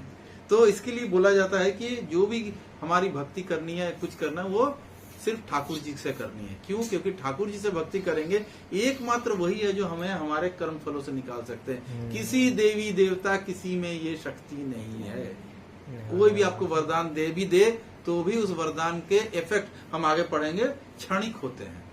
देवी देवताओं द्वारा दिए गए वरदान, ये आएगा भगवत गीता में ही आएगा, भगवान बोलेंगे कि उनके द्वारा जो अंतवत्तु फलम देहम, जितना भी ये देवी देवताओं के आशीर्वाद हैं बहुत क्षणिक होते हैं, बहुत कम समय के लिए होते हैं। यानी कि ऐसा हो सकता है कि आप बोलो कि इस जीवन में तो देखो कुछ नहीं हुआ उस आशीर्वाद से। हाँ ठीक है, ये जीवन है कितना जीवन है आपका? जीवन तो मतलब बिलियंस एंड बिलियंस ईयर्स का जीवन चल रहा है। जीवन चक्र तो चल ही रहा है ना, जन्म मृत्यु जन्म मृत्यु जन्म मृत्यु। इस जीवन के लिए समाप्त हुआ है, परमानेंट समाप्त नहीं हुआ। परमानेंट समाप्त करना होगा तो ठाकुर जी के शरण में जाना होगा, इसके अलावा कोई रास्ता नहीं है। तो इस प्रकार से यहाँ पे वो बोल रहे हैं कि मैं इस शोक को दूर नहीं कर सकूंगा। अगर ये सारी पृथ्वी का सब कुछ भी मिल जाए तो भी मैं इस शोक को नहीं दूर कर पाऊंगा। प्रभुपाद लिख रहे हैं, अतः निष्कर्ष यह निकला कि गुरु जो 100% कृष्ण भावनामयित होता है वही एकमात्र प्रमाणिक गुरु है। यहाँ पे क्लियरली प्रभुपाद लिख रहे हैं कि अगर कोई कृष्ण भावना भवित नहीं है तो वो गुरु बनने लायक नहीं है। ये मापदंड अगर कोई पकड़ लेना तो उसको समझ में आएगा कि कौन गुरु है कौन गुरु नहीं है। कोई मतलब शक की बात ही नहीं, एकदम क्लैरिटी है इसमें कि अगर पहली बात देख लो, क्या जो गुरु है वो आपको भगवान कृष्ण से मिला रहा है, कि आपको ले जा रहा है कि भाई एक भगवान तो निराकार है, कोई एक शक्ति है, ये सब जितने भी मतलब मायावादी। कोई आपको पकड़ के बोलेगा कि हाँ मैं गुरु हूं, मैं कहाँ ले जा रहा हूं तुम्हें? शिव जी के पास। मतलब नकली गुरु। कोई गुरु नहीं है इसमें से, क्योंकि प्रभुपाद गुरु का डेफिनेशन यहाँ पे दे रहे हैं। भगवान चैतन्य ने कहा जो श्री कृष्ण भावनामृत के विज्ञान में दक्ष हो, कृष्ण तत्व वेत्ता हो, चाहे वो किसी जाति का हो, वही वास्तविक गुरु है। लो, कृष्ण ने, भगवान चैतन्य महाप्रभु जो भगवान श्री कृष्ण स्वयं है, खुद बोल दे रहे हैं, किबा विप्र किबा न्यासी शूद्र कैनो नॉय, ये कृष्ण तत्व वेत्ता से ही गुरु है। जरूरी नहीं है कि गुरु का मतलब है कि हम बड़े बड़े बाल बना ले, दाढ़ी बढ़ा ले, बड़ा बड़ा ये पहन ले, रुद्राक्ष लगा ले और तिलक लगा ले, हम गुरु बन गए। नहीं, या हम कुछ चमत्कार दिखाए तो हम गुरु हैं। चमत्कारी भी तो बहुत लोग होते हैं। कुछ आपकी समस्या है, ऐसा टक से ये लो, तुरंत ला के दे दिया, मैं सेब ले लो, ये लो रसगुल्ला, माता ये रसगुल्ला ले लो, आपकी सारी समस्याएं समाप्त। ये जो मैजिक दिखाने वाली मैजिशियन है, सचमुच में देखा जाए तो इनकी सिद्धियां हैं। ये सारे सिद्ध लोग होते हैं क्योंकि इनमें उन्होंने वो सिद्धि प्राप्त की है ना, ऐसे करके हाथ घुमा के निकाल रहे हैं तो ये सिद्धि है, सिद्धि प्राप्त किया है उन्होंने। लेकिन सिद्धि प्राप्त करके फायदा क्या है? मटेरियल प्रॉब्लम ही तो सॉल्व कर रहे हो। जन्म मृत्यु जरा व्याधि सॉल्व कर सकोगे? नहीं सॉल्व कर सकते। जादू है, गुरु नहीं है, उसको हम गुरु नहीं बना सकते हैं। हाँ ठीक है, आपके पास कोई प्रॉब्लम है, चले जाओ, जाके अभी के लिए टेम्पोररीली प्रॉब्लम सॉल्व करा के आ जाओ, लेकिन उसको गुरु नहीं बना सकते हो। उसके प्रति ज्यादा श्रद्धा नहीं रखनी है, नहीं तो क्योंकि आप अदरवाइज मेन जो पर्पस है, जो कृष्ण भावना भवित है, उससे ही हम हट जाएंगे। हमें लगने लगा कि यही तो सही है, यही तो बेस्ट है।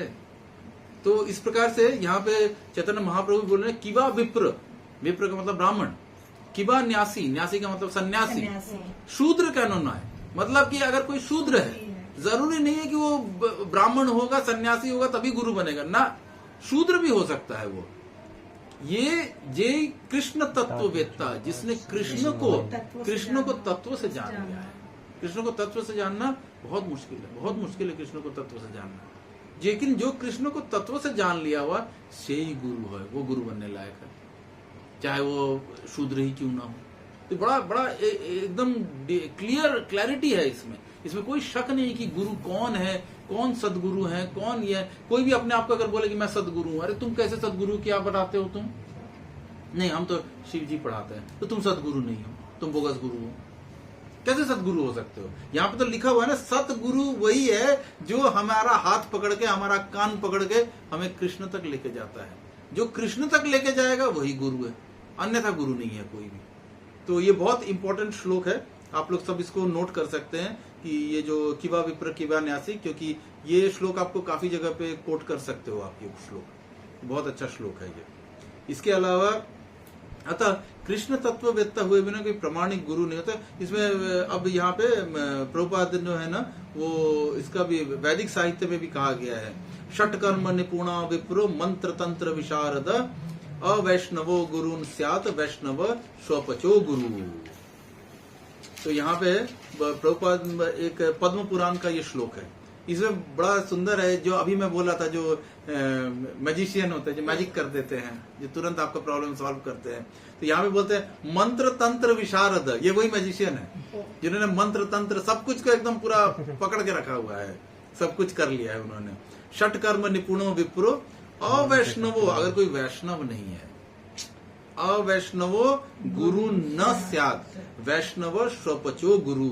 लेकिन किंतु अगर कोई शूद्र है और वो वैष्णव या कृष्ण भक्त है तो वो गुरु बन सकता है। स्वपचो मतलब जो कि मतलब कुत्ता भी खाने पहले खाता था, लेकिन अगर वो वैष्णव बन गया है और वो कृष्ण को तत्व से समझ गया तो वो गुरु बनने लायक है। बिल्कुल गुरु। हाँ, अपीचेतो सदुराचार्य। तो संसार की समस्याएं प्रभुपाद लिख रहे हैं, जन्म जरा व्याधि तथा मृत्यु की निवृत्ति धन संचय तथा आर्थिक विकास से संभव नहीं है। हम लोगों ने पूरी जो पाश्चात्य जगत है वो क्या सोचता है, पैसा कमाओ खुश रहो। लेकिन पैसा कमा के आप खुश नहीं रह सकते हो। अब इतने पैसे कमा लिए, सारे बड़े बड़े जितने भी वेस्टर्न कंट्रीज है सबके पास में धन धान्य बहुत कुछ है, क्या वो खुश हैं? उनके कंट्रीज में भी सबसे ज्यादा सुसाइड होते हैं। क्यों सुसाइड होते हैं? सबसे ज्यादा अमेरिका में आप चले जाइए, जो डॉक्टर सबसे ज्यादा डिमांड में कौन है? साइकेट्रिस्ट। हाँ। क्या है ना, मैं आज दुखी हूँ। क्यों दुखी हो भाई? इतना पैसा है, घर है, बंगला है, इतने भोग में लिप्त हो, क्यों दुखी हो? जितने हिप्पी बन गए थे, हिप्पी जो थे वो बड़े पैसे वाले होते थे, वो सारे के पास में बहुत पैसा होता था, लेकिन फिर भी उन्होंने इतना भोग किया हुआ है, फिर भी वो दुखी ही है, दुखी ही थे वो। तो उन्हीं को, जैसे हिप्पियों को श्रील प्रभुपाद ने हैप्पी बनाया था। असली हैप्पीनेस बताया कि हैप्पीनेस होता क्या है, क्योंकि तो पता ही नहीं है। अगर पैसे से खुशी खरीदी जाती फिर तो दुनिया का हर आदमी पैसे वाला खुश होता। तो इस प्रकार से प्रभुपाद यहाँ पे बोल रहे हैं कि जन्म मृत्यु जरा व्याधि, ये धन संचय से और आर्थिक विकास करके आप खत्म नहीं कर सकते इस प्रॉब्लम को। तो इस प्रकार से विश्व के विभिन्न भागों में ऐसे राज्य हैं जो जीवन की सारी सुविधाओं एवं से तथा संपत्ति एवं आर्थिक विकास से पूरित है, किंतु फिर भी उनकी सांसारिक जीवन की समस्याएं ज्यों की त्यों बनी हुई है। तो ये समस्याएं इस प्रकार से समाप्त नहीं हो सकती है। तो इसका प्रभुपाद ने बहुत डिटेल में इसका एक्सप्लेनेशन दिया है, और इसमें कहा भी गया है कि प्रभुपाद यहाँ पे लिखते लिखते बोलते हैं, आर्थिक विकास या विश्व अधिपत्य प्राकृतिक प्रलय द्वारा किसी भी क्षण समाप्त हो सकता है। आपने कितना भी आर्थिक विकास कर लिया है, बड़ी बड़ी बिल्डिंगें बना ली, बड़े बड़े इंडस्ट्री खड़े कर दिए, लेकिन ये सब प्रलय अगर एक बार आए, प्रलय का छोटा नमूना है भूकंप। एक भूकंप आएगा, समाप्त हो जाओगे। भूकंप से भी अभी प्रलय का छोटा फॉर्म आया था ना, छोटा प्रलय कोरोना। देखो कितनी आर्थिक प्रगति कर ली, कितना कुछ कर लिया, लाखों लाख लोग पूरी दुनिया में मर गए। और ऐसा नहीं है कि गरीब देश में मरे हैं, सारे अमीर देश वाले ही मरे हैं। अमेरिका में तो बहुत, अमेरिका में सबसे ज्यादा मरे हैं, स्पेन वगैरह में सब हुआ था। सारे पाश्चात्य देश जो कि पैसे वाले देश है, सब में आर्थिक विकास बहुत है, एक छोटा सा कोरोना से समाप्त हो गया। श्रील प्रभुपाद जब अमेरिका गए थे तो किसी ने पूछा प्रभुपाद से, आप कहाँ से आए हैं? तो उन्होंने बोला, मैं भारत से आया हूँ, इंडिया से आया हूँ। तो बोला, अच्छा वही ना जहाँ पे कि डेथ रेट बहुत ज्यादा है। तो प्रभुपाद ने बोला, ना, डेथ रेट तो पूरे संसार में सेम है और ये 100% है। तो उसको समझ भी नहीं क्या बोले प्रभुपाद। प्रभुपाद ने बोला, हाँ डेथ रेट जो है वो 100% है और पूरी समाज संसार में है। क्यों? जातस्य ही ध्रुवम मृत्यु, जिसने जन्म लिया वो मरेगा। तुम अमेरिका में जन्म लियो तो तुम क्या सोच रहे, तुम बचे रहोगे क्या? किसी ने फ्रांस में जन्म लिया तो वो बचा रहेगा क्या? तो ये डेथ रेट क्या होता है? रेट तो कुछ है ही नहीं। अरे जिसने जन्म लिया वो तो मरेगा ही मरेगा। तो प्रभुपाद ने बोला कि डेथ रेट 100% है, पूरी दुनिया में समान है सब जगह। ऐसा नहीं कि भारत में डेथ रेट अलग ज्यादा है ना, तुम्हारी कंट्री हो, पाश्चात्य जगत हो, कहीं भी कंट्री में चले जाओ, डेथ रेट बराबर है। जो जन्म लिया उसे मरना निश्चित है। तो इस प्रकार से प्रभुपाद यहाँ पे बहुत सुंदर ये कर रहे हैं।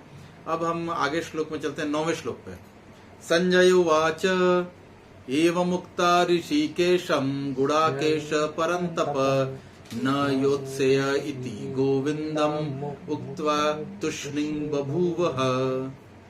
तो संजय ने कहा, इस प्रकार कहने के बाद शत्रुओं का दमन करने वाले अर्जुन कृष्ण से बोले, हे गोविंद, मैं युद्ध नहीं करूंगा, और चुप हो गए। तो इसमें क्या बोल रहे हैं?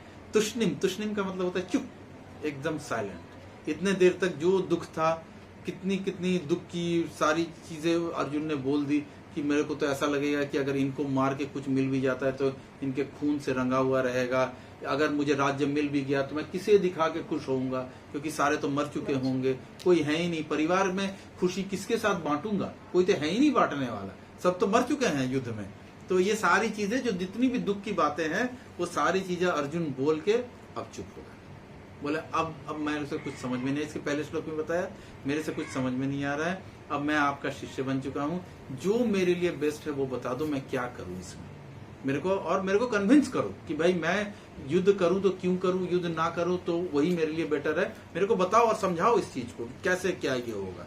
तो इस प्रकार से संजय बोल रहे हैं कि जैसे ये बात धृतराष्ट्र को बताया, तो प्रभुपाद इसके तात्पर्य में बड़ा सुंदर लिखते हैं कि ये सुन के और किसी को कुछ होना हो, धृतराष्ट्र को बड़ी खुशी हुई होगी, क्योंकि धृतराष्ट्र को लगा होगा सबसे इम्पोर्टेंट जो सैनिक है पांडवों में अर्जुन, वही बोल रहा है मैं युद्ध नहीं करूंगा। अगर वो हट जाए फिर तो बाकी को तो भीष्म पितामह ही निपट लेंगे, ना हो तो द्रोणाचार्य है, कृपाचार्य है, कोई छोटा मोटा कोई तो कर्ण है, कर्ण भी कुछ कम है क्या? कर्ण को हराने लायक कोई और था नहीं, अर्जुन ही था। तो ये यही सल्टा देगा, ये सबको खत्म कर देगा। तो धृतराष्ट्र मन ही मन बड़ा खुश हुआ होगा कि इसमें प्रभुपाद लिख रहे, धृतराष्ट्र को ये जानकर परम प्रसन्नता हुई होगी कि अर्जुन युद्ध न करके युद्ध भूमि छोड़कर भिक्षाटन करने जा रहा है, वो भीख मांगने जा रहा है। अर्जुन अब युद्ध नहीं करेगा। तो किंतु संजय ने उन्हें पुनः यह कहकर निराश कर दिया कि अर्जुन अपने शत्रुओं को मारने में सक्षम है। तो यहाँ पे संजय ने एक शब्द यूज किया है, परंतप। परंतप मतलब होता है जो कि शत्रुओं का दमन करने वाला। मतलब उन्होंने बोला कि हाँ अभी तो बैठ गया है, लेकिन उसमें ये ताकत है कि वो तुम्हारे सारे सेना को समाप्त कर सकता है, वो परंतप है। तो इस प्रकार से संजय ने भी धृतराष्ट्र को एक्सप्लेन किया। और संजय के इस श्लोक मैंने इस कहने से श्रील प्रभुपाद लिखते हैं, इससे सूचित होता है कि शीघ्र ही ये परंतप वर्ड यूज करने से वो एक और अर्थ प्रभुपाद लिख रहे हैं, सूचित होता है कि शीघ्र ही वो इस शोक से निवृत्त हो जाएगा।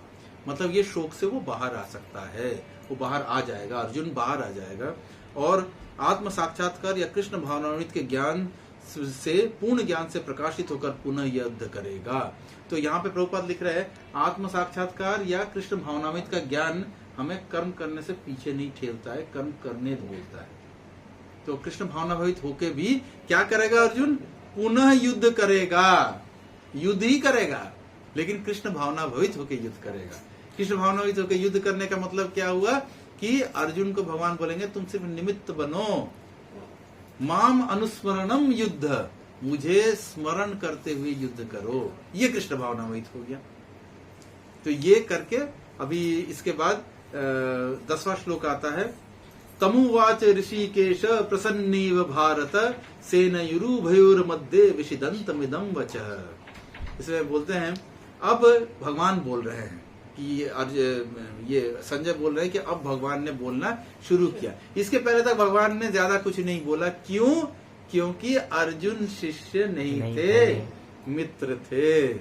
मित्र को कुछ भी बोलोगे तो मान भी सकता है, नहीं भी मान सकता, लेकिन जैसे ही गुरु शिष्य का रिलेशन हुआ, मानना अनिवार्य है, क्योंकि उससे वाक युद्ध भी अलाउड नहीं है। गुरु से तो आप तर्क भी नहीं कर सकते हो कि ऐसा क्यों नहीं पूछ सकते हैं।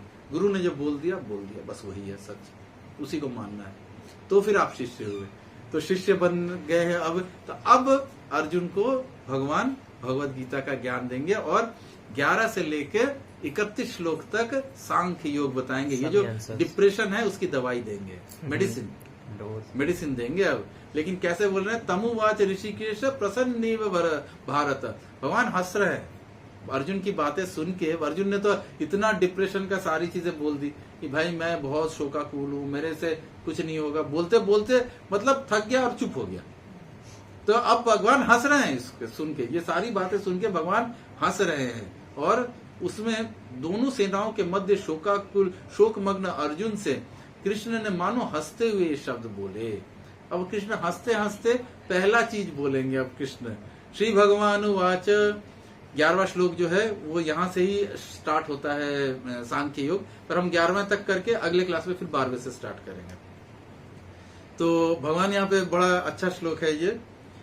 अशोचान अन्वशोचस्त्वं प्रज्ञावदान भाषसे गतासून गतांश्च नानुशोचन्ति पंडितः। अब भगवान बोल क्या रहे हैं कि जो शोक करने के योग्य नहीं है, मतलब जिसके लिए शोक करने का कोई मतलब ही नहीं बनता है, ऐसे के लिए तुम शोक करते हो। तुम प्रज्ञावदान मतलब तुम बड़ी बड़ी पांडित्यपूर्ण बातें कर रहे हो, क्योंकि फर्स्ट चैप्टर में क्या क्या बोला है अर्जुन ने, बड़े बड़े पंडितों वाली बातें बोली है कि अगर युद्ध हुआ, अगर लड़ाई हुआ तो सोड़ो वर्ण शंकर पैदा होंगे, स्त्रियां दूषित हो जाएंगी, कोई हमारा पिंडदान करने वाला नहीं बचेगा। ये सारी बड़ी बड़ी बातें हैं कि अगर पूरा जो ये है जो वर्णाश्रम है वो समाप्त हो जाएगा, कोई बचेगा ही नहीं, तो इसको आगे की परंपराएं कौन लेके जाएगा। ये सारी चीजें जो है ये अर्जुन ने बड़ी पंडित वाली पूर्ण बातें की हुई हैं। अरे मतलब अपना पॉइंट प्रूफ करने के लिए कृष्ण को उसने सारे लॉजिक लगा दिए। और ये सारी शास्त्र की बातें हैं कि कोई पिंडदान करने वाला नहीं बचा, जो ये है जो समाज है वो नष्ट हो जाएगा, स्त्रियां दूषित हो जाएंगी, वर्ण शंकर उत्पन्न हो जाएगा। ये सारी बातें जो है वो बड़ी ही पांडित्यपूर्ण बातें हैं। जो जिन्होंने शास्त्र पढ़ा है वो इन सारे इफेक्ट्स को समझ सकता है कि जैसे युद्ध होता है तो उसके ये साइड इफेक्ट्स है, बाद में ये सारे इफेक्ट्स होंगे उसके, तो उसके लिए इतनी पांडित्यपूर्ण बातें की है अर्जुन ने। तो भगवान यहाँ पे बोलता है कि जो शोक करने लायक नहीं है तुम उस पे शोक कर रहे हो। दिखते तो बड़े पांडित्यपूर्ण बातें तो बड़ी बड़ी कर रहे हो, पांडित्यपूर्ण बातें कर रहे हो, लेकिन कर क्या रहे हो, बोल क्या रहे हो कि जो शोक करने लायक नहीं है उस पे तुम शोक करते हो। जो विद्वान होते वे न तो जीवित के लिए न ही मृत के लिए शोक करते हैं। अब भगवान ने बोला कि तुम जो पांडित्यपूर्ण बातें कर रहे हो इसका असली पांडित्य यही है कि जो जीवित है और जो मर गया है उसके प्रति जो विद्वान होंगे वो कभी शोक नहीं करेंगे। तुम तो शोक के मारे ही मरे जा रहे हो कि भाई सारे मर जाएंगे, जबकि भगवान ये कर चुके कि भाई ये सारे लोगों को तो मैं ऑलरेडी मार चुका हूँ। भगवान भी ये कर रहा है, उसको अर्जुन को पता है कि जितने लोग हैं जिन्होंने जन्म लिया वो मरेंगे। अब भीष्म पितामह को वरदान मिला हुआ था, उन्होंने ये किया हुआ था इच्छा मृत्यु का वरदान, उनके पिताजी ने उनको दिया था। तो इच्छा मृत्यु का वरदान है, लेकिन अर्जुन को ये बात पता है कि फिर भी वो मरेंगे। भले इच्छा मृत्यु है लेकिन फिर भी वो मरेंगे, मरने से बच नहीं सकते क्योंकि उन्होंने जन्म लिया है तो उनकी मृत्यु निश्चित है। तो फिर इस बारे में शोक क्यों करना, और उसके लिए ही अर्जुन शोक कर रहे हैं। तो इसलिए यहाँ पे प्रभुपाद बड़ा सुंदर लिखते हैं, भगवान ने तत्काल गुरु का पद संभाला। तो गुरु का काम क्या है कि अज्ञानता से ज्ञान की तरफ ले जाए। ओम अज्ञान तिमिरान्धस्य ज्ञानांजन शलाकया, ये गुरु का रोल है। गुरु का रोल यही है कि तुम किसी भी व्यक्ति को अज्ञानता में, जो भौतिकता की अज्ञानता में लोग लिप्त हैं, उससे बाहर निकाल के ज्ञान के मार्ग पे लेके जाना, ये गुरु का रोल है। तो यहाँ पे बोल रहे हैं गुरु का पद संभाला। जैसे ही उसने बोला कि अब मैं आपका शिष्य, आप मेरे गुरु, कृष्ण ने तुरंत बोला ओके अब मैं गुरु हूँ क्योंकि तुम अब मेरे शिष्य बने हो। इसके पहले तक तो तुम मित्र सोच रहे थे। तो अब उन्होंने बोला और शिष्य को अप्रत्यक्षतः मूर्ख कहकर डांटा। तो गुरु का दूसरा काम डांटना। बहुत सारे लोग छोड़ के चले जाते हैं गुरु को, बोलते कि ये बड़े डांटते हैं, बड़ा दोष निकालते हैं, तुम में ये नहीं है, वो नहीं है, ये प्रॉब्लम है। हमारे एक गुरु हैं सामने में, तो ये भी बड़ा दोष निकाल देते हैं ना। क्यों नहीं आए सुबह, क्यों नहीं आए, क्यों मोबाइल ऑन नहीं था, तो ये जो है यहाँ पे लिख क्या रहे हैं कि गुरु जो है, बहुत लोग इस चीज को समझ जाएंगे तो वो सही कर्म करेंगे, जो नहीं समझेंगे वो गुरु को छोड़ के चले जाएंगे। लेकिन जो गुरु होंगे उसका कर्तव्य है कि वो डांटता है। गुरु जो होता है चस्टाइज करना, इसको बोलते हैं, इंग्लिश में बोलते हैं चस्टाइज करना। तो श्रील प्रभुपाद भी अपने जितने शिष्य थे उनको चस्टाइज करते थे, तो डांटते थे वो भी कि नहीं ऐसा नहीं होना चाहिए, ऐसा करो, ऐसा ये होना चाहिए। चॉपिंग है ना, हाँ, चॉपिंग चॉपिंग जरूरी है। उसमें डांट कैसे रहे हैं, तुम विद्वानों की तरफ बातें करते हो किंतु तुम यह नहीं जानते कि जो विद्वान होता है वो, अर्थात जो ये जानता है कि ये शरीर तथा आत्मा क्या है, वो किसी भी अवस्था में शरीर के लिए, चाहे वो जीवित हो या मृत, शोक नहीं करता। ये शरीर के लिए शोक नहीं करना चाहिए, क्योंकि इसका शरीर का नाम ही है मरण धर्मा। ये पैदा ही हुआ है मरने के लिए, तो ये एक न एक दिन तो मरेगा ही मरेगा, चाहे अभी मर जाए चाहे बाद में मर जाए। तो यहाँ पे प्रभुपाद लिख रहे हैं, अगले अध्यायों से ये स्पष्ट हो जाएगा कि ज्ञान का अर्थ पदार्थ तथा आत्मा एवं इन दोनों के नियमों को जानना है। मतलब जो हम बोलते हैं ना कि ज्ञान, ये ज्ञान यहाँ पे श्रील प्रभुपाद एक लाइन में बड़ा सुंदर लिख रहे हैं कि ज्ञान का मतलब क्या होता है। क्या ज्ञान? कि पदार्थ और आत्मा। पदार्थ क्या है? हमारा ये शरीर के पदार्थ है, या जो भी चीज हम देखते हैं, टच कर सकते हैं, समझ सकते हैं, या जिसको हम फील कर सकते हैं, ये सब पदार्थ, सब पदार्थ है। और जो आत्मा है वो पदार्थ से परे है, वो पदार्थ नहीं है। तो आत्मा जो है उसके लिए भगवान क्या बोल रहे हैं कि प्रभुपाद बोल रहे हैं कि पदार्थ और आत्मा का ज्ञान तथा इन दोनों के नियामक, नियामक का मतलब होता है कंट्रोलर, दोनों का नियामक, पदार्थ का भी नियामक और आत्मा का भी नियामक। नियामक मतलब कंट्रोलर, इन दोनों को कंट्रोल कौन कर रहा है, ये दोनों किसके बेसिस पे चल रहे हैं, ये सारी चीजों का ज्ञान अगले अध्याय में आएगा, इसमें बताया जाएगा। अर्जुन का तर्क था कि राजनीति या समाज नीति की अपेक्षा धर्म को अधिक महत्व मिलना चाहिए, किंतु उसे यह ज्ञात न था कि पदार्थ, आत्मा तथा परमेश्वर का ज्ञान धार्मिक सूत्रों से भी अधिक महत्वपूर्ण है। तो ये सबसे इंपॉर्टेंट ज्ञान है, जो पदार्थ का ज्ञान, आत्मा का ज्ञान और भगवान का ज्ञान। तो इसलिए भगवत गीता के 5 विषय हैं। पूरी भगवत गीता में 5 विषयों पे चर्चा होती है। कौन कौन से 5 विषय हैं? पहला है जीव का मतलब हो गया आत्मा, जीव हो गया आत्मा। दूसरा है परमात्मा, एक हुआ जीव, एक हुआ आत्मा। जीव का मतलब आत्मा, दूसरा है परमात्मा, तीसरा क्या है? तीसरा है काल, मतलब समय, समय के बारे में। चौथा है प्रकृति, प्रकृति के विषय में ये किया गया है। और 5वां है कर्म। अब मजेदार बात यह है कि इसमें 4 के ऊपर में आपका कोई कंट्रोल ही नहीं है। हम बोलते हैं ना कि हम तो मालिक है, हम ये कर सकते, वो कर सकते, ये कर सकते, लेकिन जो 4 विषय हैं उस पे 5 में से 4 मतलब कुछ भी नहीं बचा हमारे पास। सिर्फ और सिर्फ करने के लिए जिसपे हमारा कंट्रोल है वो कर्म है। कर्म के अलावा न तो आप जीव बदल सकते हो। अब आप मान लेते हैं कोई जीव, मैं इस जीव शरीर में आ गया हूँ, पुरुष शरीर में आ गया हूँ। अब कल को मैं माता जी के घर पे गया, मेरे को कोको पसंद, माता जी मैं कोको बनना चाहता हूँ, मैं कोको बन जाता हूँ। हो सकता है? नहीं हो सकता। नहीं, मैं कुत्ते के शरीर में नहीं जा सकता हूँ, नहीं जा सकता हूँ क्या? कोई भी नहीं जा सकता है। जो मिल गया तो मिल गया। तो अभी क्या हुआ कि इसका मतलब जीव के ऊपर में, और कहाँ से हम कहाँ पे जीव बन के निकलेंगे, कहाँ किसके गर्भ से निकलेंगे पता नहीं है, तो वो भी हमारे हाथ में नहीं है। तो ये जीव हुआ एक जो कि हाथ में नहीं है, मतलब आत्मा। परमात्मा वो तो है ही नहीं, परमात्मा तो अपने में स्वतंत्र है, तो परमात्मा के ऊपर हमारा कोई कंट्रोल नहीं है। तो जीव, आत्मा, परमात्मा, काल, समय के ऊपर हमारा कोई कंट्रोल नहीं है। समय अपने हिसाब से ही चलेगा और समय पे ही सब काम होगा। तो काल के ऊपर भी नहीं, प्रकृति कोई नियंत्रण नहीं है। कभी ठंड पड़ जाए, कभी गर्मी पड़ जाए, कभी बारिश हो रही है, कर सकते हैं क्या लोग? अभी जून का महीना बड़ा गर्मी है, क्या ज्यादा से ज्यादा क्या करोगे? प्रभु जी ने एसी लगाया है, बस इतना ही कर सकते हो। कब तक एसी में बैठोगे? निकलोगे भी तो बाहर।